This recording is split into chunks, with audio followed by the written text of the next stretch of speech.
Plain gold ring on his finger he wore. It was where everyone... Deux passages, en fait, ça raconte l'histoire d'un enfant qui a à peu près 9-10 ans, qui est à l'âge où il commence à découvrir un peu le monde des adultes et qui commence à comprendre aussi qui il est et son identité.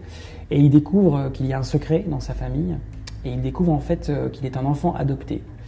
Il découvre qu'il a en fait deux mamans, celle avec qui il a grandi et puis celle qu'il ne connaît pas encore, qui est la mère qu'il a mis au monde. Chaque texte pour moi m'emmène vers une nouvelle recherche du rapport entre les acteurs, l'image, la forme marionnettique, l'objet et le rapport entre le texte et les mots.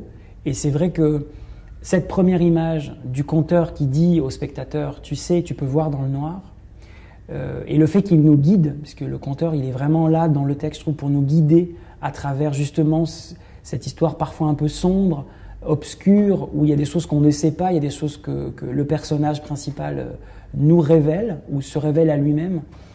Et tout à coup, je me suis dit de jouer sur cette affaire d'ombre, de lumière, et ce que permet l'ombre, c'est-à-dire l'ombre marionnettique ou l'ombre humaine, qui permet aussi des transformations, qui permet de cacher des choses, qui permet des choses parfois oniriques. Le récit du conteur nous apporte un certain imaginaire, l'ombre, l'image nous en apporte un autre, et donc l'idée c'est de ne pas tout illustrer, mais que la plupart du temps, il y ait une sorte de contrepoint entre l'image et les mots, et puis par moments, et ça c'est aussi pour moi dans la dramaturgie du texte, que les mots mentent à l'image et que l'image mente aux mots.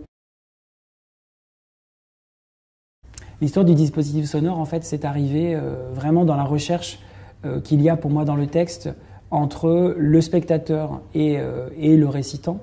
Il y a pour moi quelque chose de très intime, de très proche. Et donc je cherchais comment on pouvait véritablement avoir cette histoire qui nous est racontée au creux de l'oreille, cette idée que le conteur nous guide dans l'image, nous guide dans la description.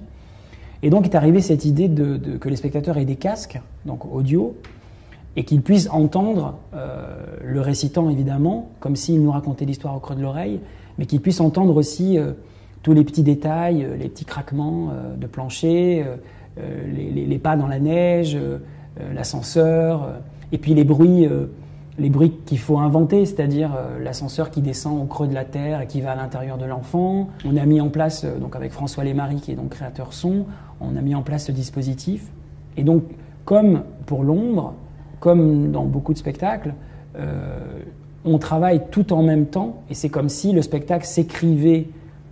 Donc le texte évidemment est écrit, mais c'est comme si le spectacle autour s'écrivait au fur et à mesure avec le son, avec la lumière, avec les ombres, avec toute l'équipe.